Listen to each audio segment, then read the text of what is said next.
Hello everyone, welcome to my YouTube channel biology है easy. और मैं हूं आपकी दोस्त सनीता सरकार। और आज के सेशन में हम क्वेश्चन नंबर 61 से लेकर 70 तक सॉल्व करेंगे। और ये जो क्वेश्चंस मैंने ली है ये 8 जनवरी 2022 को पूछी गई थी। जैसे कि आप जानते हैं, मैंने अपने पिछले वीडियो में भी कहा है कि 8 जनवरी के मेरे पास 2 सेट्स ऑफ क्वेश्चन पेपर है। सो मैंने पहला जो सेट है वो ऑलरेडी कवर कर दिया है, जिसमें मैंने पार्ट 1 और पार्ट 2 बनाया है। This is the second set. So इसके ऊपर भी मैं 2 वीडियोस बनाऊंगी, पार्ट 3 एंड 4। सो आज का जो वीडियो है दैट इज द पार्ट 3, जैसे कि आप थंबनेल से ही पता कर पा रहे हैं। मैंने एक प्लेलिस्ट भी बनाकर रखी है जहाँ पर मैंने सीटेट के जितने भी ऑनलाइन एग्जाम्स हो चुके हैं उससे रिलेटेड सभी क्वेश्चंस सॉल्व कराने का सोचा है। तो मैं उस पर वीडियोस डालती रहती हूँ। अगर आपको ऐसा ही कंटेंट देखना है तो आप उस प्लेलिस्ट में भी जाकर देख सकते हैं। प्लेलिस्ट की जो लिंक है वो मैं डिस्क्रिप्शन बॉक्स में दे दूंगी। So without wasting any time let's get started with today's session.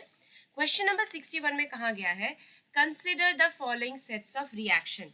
सो आप देख पा रहे हैं हमारे पास ABCD 4 सेट्स है और हमें यहाँ पर देखना है कि जो सेट ऑफ रिएक्टेंट्स है इनमें से किस में रिएक्शन विल टेक प्लेस। सो जैसे कि आप जानते हैं कि एक रिएक्टिविटी सीरीज ऑफ मेटल्स होता है। सो यहाँ पर क्या हमने सीखा है कि जो हाईली रिएक्टिव मेटल्स होते हैं they are capable of displacing low reactive metals from their metal compounds. ठीक है। सो यहाँ पर जो एलिमेंट्स है वो कौन कौन से हैं? एल्यूमिनियम है, ठीक है, जिंक है, आयरन है और कॉपर है, राइट। सो यहाँ पर aluminium is more reactive as compare to zinc, zinc is more reactive than iron, iron is more reactive than copper. ठीक है। सो यहाँ पर ये जो चारों एलिमेंट्स दिए गए हैं उसमें जो एल्यूमिनियम है वो हाईली रिएक्टिव है और जो कॉपर है वो लीस्ट रिएक्टिव है। इन चारों एलिमेंट्स की तुलना में मैं बता रही हूँ, ठीक है। सो जैसे कि आप देख पा रहे हैं जो सेट ए है यहाँ पर क्या जिंक एल्यूमिनियम के इस कंपाउंड से एल्यूमिनियम को डिस्प्लेस कर पाएगा? नहीं कर पाएगा, क्योंकि जो जिंक है वो एल्यूमिनियम से कम रिएक्टिव है। ठीक है। दूसरे वाले में कहा गया है कि जो आयरन है क्या वो एल्यूमिनियम के इस कंपाउंड से एल्यूमिनियम को डिस्प्लेस कर पाएगा? बिल्कुल नहीं। जैसे कि आप देख पा रहे हैं जो आयरन है उसकी जो पोजीशन है रिएक्टिविटी सीरीज में वो एल्यूमिनियम से नीचे है। ठीक है।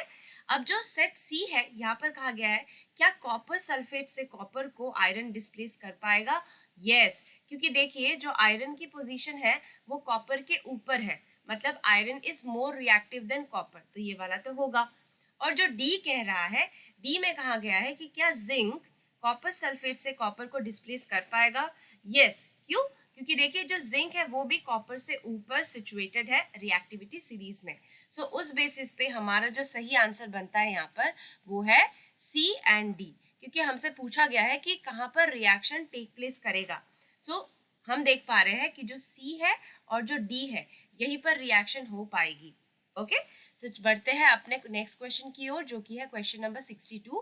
क्वेश्चन नंबर 62 में कहा गया है an element X is a poor conductor of electricity. So usually जो नॉन मेटल्स होते हैं they are the poor conductors of electricity, right.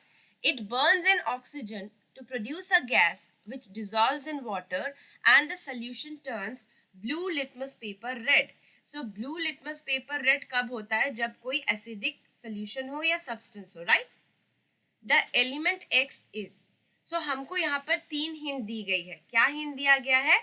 पहला तो है it is a poor conductor of electricity, दूसरा है ये ऑक्सीजन के साथ रिएक्ट करने के बाद एक गैस बनाता है जो कि पानी में डिसॉल्व हो जाता है, और तीसरा बताया गया है कि ये ब्लू लिटमस पेपर को रेड में बदल देता है। तो ये जो तीनों ही प्रॉपर्टीज बताई गई है ये नॉन मेटल्स की बताई गई है। तो हमारे पास यहाँ पर जो ऑप्शंस है वो है carbon, nitrogen, magnesium and sulphur. So यहाँ पर जो ऑप्शन 3 है जो कि है मैग्नीशियम, यही सिर्फ एक मेटल है, rest of them is non metals. ठीक है। सो ये क्वेश्चन मुझे थोड़ा सा कंफ्यूजिंग लगा था क्योंकि ये जो तीनों ही क्राइटेरिया है वो कार्बन, नाइट्रोजन और सल्फर जस्टिफाई करते हैं, पर मैंने जो NCERT की बुक देखी है ग्रेड 8 की, उसमें सल्फर का एग्जाम्पल दिया गया है, सल्फर के साथ रिएक्शन करके बताया गया है।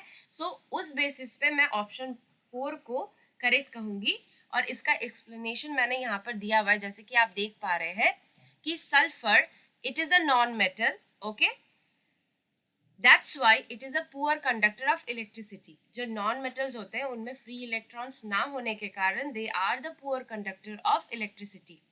Oxides of sulphur are acidic in nature. So आपने ये भी पढ़ा है कि जो नॉन मेटल्स है वो जिस तरह के ऑक्साइड्स बनाते हैं वो एसिडिक होते हैं, और क्योंकि वो एसिडिक होते हैं इसलिए they turn blue litmus paper into red, okay. और यहाँ पर मैंने जो रिएक्शन दिया है, sulphur reacts with oxygen to produce sulfur dioxide gas। अब ये जो सल्फर डाइऑक्साइड गैस है ये वाटर सोल्यूबल है, it dissolves in water to form sulphurous acid, H2SO3 है सल्फ्यूरस एसिड, जो कि एसिड रेन का एक कंपोनेंट भी है, ओके। सो इस बेसिस पे मैंने सल्फर को सही आंसर ठहराया है, क्योंकि सल्फर से रिलेटेड इंफॉर्मेशन NCERT में थे, और जैसे कि आप जानते हैं सीटेट एग्जाम में NCERT टेक्स्ट बुक से ही क्वेश्चन फ्रेम किए जाते हैं, ओके। बट ये एक कंफ्यूजिंग क्वेश्चन है, ये तो मानना ही पड़ेगा। चलिए बढ़ते हैं अपने नेक्स्ट क्वेश्चन की ओर। Question number 63। क्वेश्चन नंबर 63 में हमसे कहा गया है the various steps of nitrogen cycle are given below. So ABCDE में different steps of nitrogen cycle दिया गया है, पर इनकी जो करेक्ट सीक्वेंस है वो हमें पता करनी है। सो जैसे कि आप देख सकते हैं कि यहाँ पर ऑप्शंस में क्या क्या दिए गए हैं, 4 ऑप्शंस हमको दिए गए हैं। तो फर्स्ट ऑफ ऑल हम क्या जानते हैं कि लाइटनिंग स्ट्राइक्स एटमॉस्फेरिक नाइट्रोजन, ये हमारा फर्स्ट स्टेप है, क्योंकि जो नाइट्रोजन है वो हमारे एटमॉस्फेयर में गैसियस फॉर्म में पाया जाता है, और हमारे एयर में तो ऑक्सीजन भी है, कार्बन डाइऑक्साइड भी है। तो जब लाइटनिंग स्ट्राइक करती है तो नाइट्रोजन और ऑक्सीजन रिएक्ट करके कुछ कंपाउंड्स बनाते हैं, ठीक है। अब उसके बाद क्या होगा, rain washes down the gaseous nitrogen compounds to the soil. So ये जो लाइटनिंग की स्ट्राइक के कारण जो नाइट्रोजनस या नाइट्रोजन कंपाउंड्स बने, वो क्या होगा, जब बारिश होगी तो उसके साथ वो गिरेंगे, मिक्स करेंगे, और फिर वो नाइट्रोजन कंपाउंड्स सॉइल में जाकर ऐड होंगे, ठीक है। उसके बाद क्या होगा, plants Uptake the nitrogen compounds, क्योंकि अभी ये वाटर सॉल्युबल कंपाउंड्स जो कि नाइट्रोजन कंपाउंड्स है वो सॉइल में जाकर मिल रहे हैं, तो प्लांट्स क्या कर पाएंगे, ये इन नाइट्रोजनस कंपाउंड को एब्जॉर्ब कर पाएंगे। सो this is the third point, right. Now fourth point will be animals eat plants and excrete nitrogen compound. तो हमें तो पता ही है कि एनिमल्स जो प्लांट्स को खाते हैं उनको हम हर्बीवोर्स कहते हैं। सो एनिमल्स खाएंगे तो उनके अंदर भी यही नाइट्रोजन कंपाउंड चला जाएगा, राइट। फिर जब वो एक्सक्रीट करेंगे, जब वो वेस्ट जो है उनको रिमूव करेंगे अपनी बॉडी से, तो क्या हो जाएगा, वही नाइट्रोजन कंपाउंड दोबारा से सॉइल में मिल जाएगा, ठीक है। उसके बाद क्या होगा, ये वाला पॉइंट है हमारा last point, bacteria turns nitrogen into gaseous nitrogen. So ये जो नाइट्रोजन के जो कंपाउंड्स थे उसको दोबारा से बैक्टीरिया गैसियस नाइट्रोजन में चेंज कर दे रहे हैं, तभी ना हमारे एटमॉस्फेयर में 78% ऑफ जो नाइट्रोजन है वो कांस्टेंट रहता है। सो देखिए एक्चुअली क्या हो रहा है, फर्स्ट स्टेप में जो बिजली का कड़कना है और जो लाइटनिंग होती है उसके वजह से क्या होता है, जो नाइट्रोजन है हमारे एटमॉस्फेयर में वो ऑक्सीजन के साथ रिएक्ट करके नाइट्रोजन कंपाउंड्स बनाता है। फिर क्या होता है, बारिश होती है, जिससे क्या होता है, ये जो नाइट्रोजन कंपाउंड्स है ये सॉइल में ऐड हो जाते हैं। उसके बाद क्या होगा, क्योंकि ये सॉइल में ऐड हो जाते हैं, so plants are capable of absorbing it, uptaking it, okay. So plants will uptake the nitrogen compound. उसके बाद क्या होगा, इन्हीं प्लांट को कुछ एनिमल्स खाएंगे, और उसके बाद जो उनका वेस्ट प्रोडक्ट होगा जो वो सॉइल में रिलीज करेंगे वो भी नाइट्रोजन कंपाउंड्स होगा। अब क्योंकि दोबारा से सॉइल में नाइट्रोजन कंपाउंड्स आ चुके हैं, उनके ऊपर एक्ट करेंगे बैक्टीरिया, और वो क्या करेंगे, इन कंपाउंड्स ऑफ नाइट्रोजन को दोबारा से गैसियस नाइट्रोजन में चेंज कर देंगे, जिस हिसाब से जो हमारे एटमॉस्फेयर में नाइट्रोजन का जो कंसंट्रेशन है या जो अमाउंट है वो कांस्टेंट रहता है, दैट इज 78%। सो उस हिसाब से हमारा जो सही आंसर बैठता है वो है ऑप्शन नंबर 1 सेइंग BADEC। सो देखिए BADEC, ओके। So, चलिए बढ़ते हैं नेक्स्ट क्वेश्चन की ओर. Question number 64 of today's session. यहाँ पर कहा गया है the chemicals added to test the presence of protein in a food samples are. So जैसे कि आप जानते हैं test for protein is done by biuret test, right.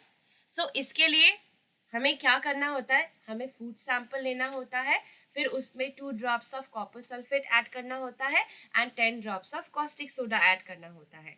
अगर सैंपल का कलर वायलेट कलर शो करता है, मतलब रिएक्शन के बाद जो हमारे टेस्ट ट्यूब में हमने सैंपल्स लिए गए हैं उसका कलर वायलेट में बदल जाता है, तो ये कंफर्म करता है कि उस फूड सैंपल में प्रोटीन प्रेजेंट है. सो देखिए हम यहाँ पर कौन से 2 केमिकल्स का इस्तेमाल कर रहे हैं, वो है copper sulphate and caustic soda. ठीक है. सो जैसे कि यहाँ पर हम देख सकते हैं कि हमारे पास 4 ऑप्शन है, उनमें से जो कॉपर सल्फेट और कॉस्टिक सोडा वाला जो ऑप्शन है वही सही होगा. So option 2 is the right answer to this question. चलिए बढ़ते हैं अपने नेक्स्ट क्वेश्चन की ओर. Question number 65. क्वेश्चन नंबर 65 में कहा गया है what is the relationship between loudness of sound and its amplitude. So sound की लाउडनेस और उसकी एम्पलीट्यूड के बीच में क्या रिलेशन है. सो जैसे कि आप जानते हैं अगर आपने NCERT पढ़ी होगी तो वहां पर एक ब्लू बॉक्स में या एक डिफरेंट कलर के बॉक्स में बताया हुआ है loudness is directly proportional to amplitude square. तो इसका जो करेक्ट आंसर है वो ऑप्शन नंबर 1 है. सो अगर एम्पलीट्यूड ऑफ द साउंड बढ़ेगा तो उसका लाउडनेस भी बढ़ेगा. सो इससे रिलेटेड कुछ क्वेश्चंस ऐसे भी आते हैं कि अगर आपको किसी फीबल साउंड को लाउड बनाना हो तो आपको क्या इंक्रीज करना पड़ेगा, तो उसका आंसर भी होगा एम्पलीट्यूड. ओके. चलिए बढ़ते हैं नेक्स्ट क्वेश्चन की ओर. नेक्स्ट क्वेश्चन है हमारा क्वेश्चन नंबर 66. ये एक मैच द फॉलोइंग है जो कि सोलर सिस्टम वाले चैप्टर से पूछी गई है. Match the following members of solar system in column A with their characteristics in column B. So column A में solar system के कुछ terms है और column B में उनके characteristics दी गए हैं. तो पहला तो हम देखते हैं A. A है asteroids. So asteroids are small objects present in the gap between Mars and Jupiter. Okay, so A will match with 2. Comets क्या होती है? Comets are celestial objects with bright head and a long tail. So comets होती है जिनकी जो कुछ ऐसे दिखते हैं, ऐसा होता है और उनकी एक लॉन्ग टेल होती है. ऐसी कॉमेट्स ऐसी दिखती है ना. सो उनकी एक हेड होती है और एक लॉन्ग टेल होती है. सो ये वाला हमारा सॉल्व हो गया. मेटियोर्स क्या होते हैं? Meteors are small objects that occasionally enter the earth surface. So ये हमारा सी बन गया. सो सी भी डन. और जो रह जाता है आर्टिफिशियल सैटेलाइट, वो है objects that revolve around the earth at a much closer distance. So artificial satellites ऐसे सैटेलाइट्स हैं जिनको हम इंसान बनाते हैं और जब हम इनको अर्थ के ऑर्बिट के आजू बाजू छोड़ते हैं तो क्या होता है कि इनकी जो डिस्टेंस होती है ये बहुत कम होती है हमारे प्लैनेट अर्थ से देन द नेचुरल सैटेलाइट. सो चलिए देख लेते हैं कि हमने जिस तरीके से सॉल्व किया उसके साथ कौन सा ऑप्शन मैच करता है. सो A is going with 2. Okay, A is going with 2.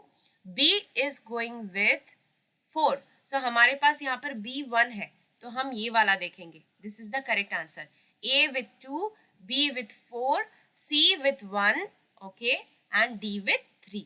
ठीक है. So this is the correct answer to this question. Question number ये था हमारा 66. इसका जो करेक्ट आंसर है वो है ऑप्शन नंबर 4. चलिए बढ़ते हैं अपने नेक्स्ट क्वेश्चन की ओर. नेक्स्ट क्वेश्चन है हमारा question number 67. Which of the following solutions in water do not conduct electricity. So यहाँ पर कुछ सोल्यूशन दी गई है, ठीक है, और ये इनमें से हमें ढूंढना है कि कौन सा इलेक्ट्रिसिटी कंडक्ट नहीं करेगा. सो इसका जो करेक्ट आंसर है वो है सुगर सॉल्यूशन. क्यों? क्योंकि लेमन जूस उसमें सिट्रिक एसिड होता है and acids are the good conductor of electricity. Caustic soda solution actually क्या है? ये है NaOH. सो इसको जब हम पानी में मिक्स करेंगे so it will form Na plus ion and OH minus ion, जिसके वजह से इन आयंस के प्रेजेंस की वजह से it will be able to conduct electricity. Fourth, common salt भी कंडक्ट करेगा क्योंकि कॉमन सॉल्ट का जो फॉर्मूला है वो है NaCl. सो Na प्लस और Cl माइनस आयंस के होने के कारण क्या होगा? It will be able to conduct electricity.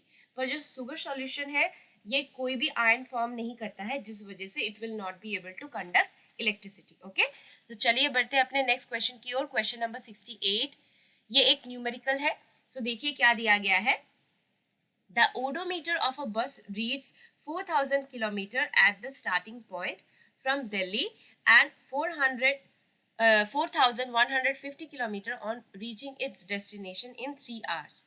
So क्या हुआ कि जब दिल्ली से जर्नी स्टार्ट की गई तो ओडोमीटर जो होता है उसने क्या रीडिंग दी बस को, वो थी 4,000 किलोमीटर।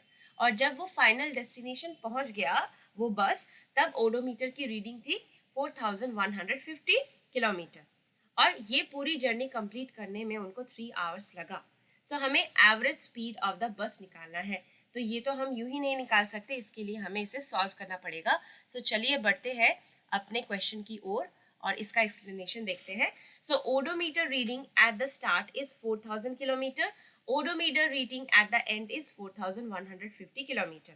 सो टोटल डिस्टेंस अगर हमें निकालना हो, जैसे कि आप जानते ही है कि ओडोमीटर एक ऐसा इंस्ट्रूमेंट है जो कि कितना डिस्टेंस कवर किया है उसका रीडिंग हमें बताता है। सो हम क्या करेंगे, जो फाइनल रीडिंग है उससे हमारी इनिशियल रीडिंग को माइनस करेंगे। सो क्या आ रहा है हमारा यहाँ पर, total distance covered is 150 kilometre, time taken is already given that is 3 hours. So average speed अगर हम निकालेंगे तो उसका फॉर्मूला है total distance covered by total time taken. सारा करने के बाद जो हमारा आंसर आता है वो है 50 किलोमीटर पर आवर। पर यहाँ पे देखिए जितने भी ऑप्शंस दी गई है वो सभी मीटर पर सेकंड में दी गई है। सो हमें क्या करना पड़ेगा, हमें किलोमीटर पर आवर को मीटर पर सेकंड में चेंज करना पड़ेगा। सो इसका जो इजीएस्ट वे है वो क्या है कि जो हमारा स्पीड निकला इन किलोमीटर पर आवर उसको हमें 5/18 से मल्टीप्लाई करना है। सो सब कुछ सॉल्व करने के बाद जो हमारा आंसर आता है वो है 13.89 मीटर पर सेकेंड। सो देख लेते हैं ऐसा कोई ऑप्शन है कि नहीं। जैसे कि आप देख पा रहे हैं कि 13.89 तो नहीं है, पर ऑप्शन 1 में 13.8 है आंसर। तो मैंने जब इसको कैलकुलेट किया था तो इसका जो आंसर आ रहा था 3.8888 ऐसा आ रहा था। तो इसको मैंने राउंड अप कर दिया था 13.89 में। सो जिस वजह से इस क्वेश्चन का जो करेक्ट आंसर बैठ रहा है वो है 13.8 मीटर पर सेकेंड। चलिए बढ़ते हैं अपने नेक्स्ट क्वेश्चन की ओर। Question number 69। क्वेश्चन नंबर 69 में कहा गया है characteristics of 3 types of soil A, B, C are given below, which of these is best for growing wheat. So यहाँ पर 3 सॉइल टाइप है, क्या क्या है, A, B, C, और उनके कुछ कैरेक्टरिस्टिक्स ऑलरेडी दी गई है, ठीक है। इनमें से कौन सा वीट को ग्रो करने के लिए बेस्ट होगा वो हमें पता लगाना है। सो पहले तो हम सॉइल टाइप A, B और C पहचानते हैं। A में जो कैरेक्टरिस्टिक्स कहा गया है large number of big particles. So ये सैंडी सॉइल में होता है।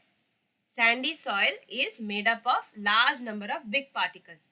B is saying large number of fine particle. So ये है क्लेई सॉइल, क्योंकि क्लेई सॉइल में फाइन पार्टिकल्स का जो अमाउंट होता है वो ज्यादा होता है। C is saying about same number of big and fine particle.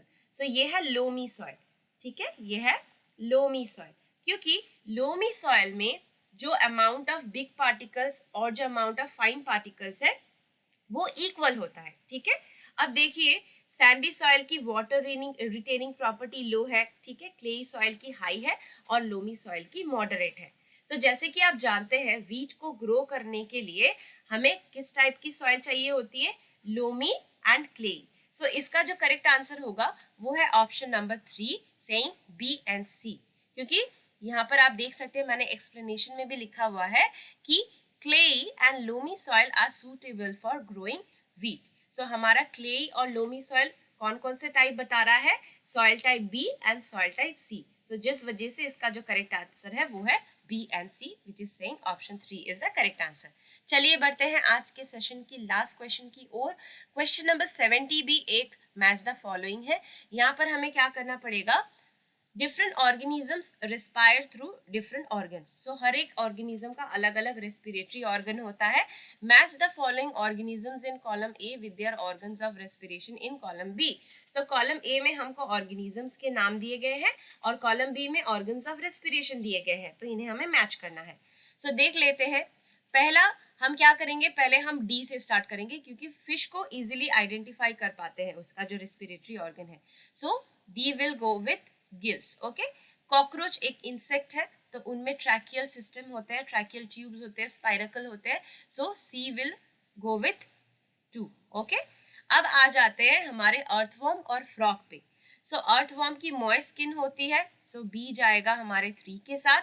और फ्रॉग ये एक एम्फीबियन है, इसके 2 तरह के रेस्पिरेटरी ऑर्गन है, एक तो है इसकी स्किन, ओके, मॉइस्ट स्किन, और दूसरा है इसका लंग्स। सो जब ये लैंड पर होता है तब ये लैंड में लंग्स का इस्तेमाल करता है, और जब ये पानी के अंदर होता है तब ये इसकी जो मॉइस्ट स्किन है उसकी मदद से वो रेस्पायर करता है। तो चलिए मैच कर लेते हैं हमारे सोल्यूशन के साथ कौन सा ऑप्शन सही जा रहा है। So A goes with 4, B with 3, C with 2 and D with 1। So हमारा जो सही आंसर है वो है ऑप्शन नंबर 1। एक बार एक्सप्लेनेशन पे भी आ जाते हैं। So yes, the correct answer this question is option number 1। इसी के साथ मैं आज का सेशन यहीं पर समाप्त करती हूँ। अगर आपको मेरा कंटेंट पसंद आ रहा हो so please like and share this video and do subscribe to my channel biology है इजी। मिलते हैं ऐसे ही कंटेंट के साथ, ऐसे ही सेशन पे आपके साथ। Till then take care and keep learning using biology है इजी।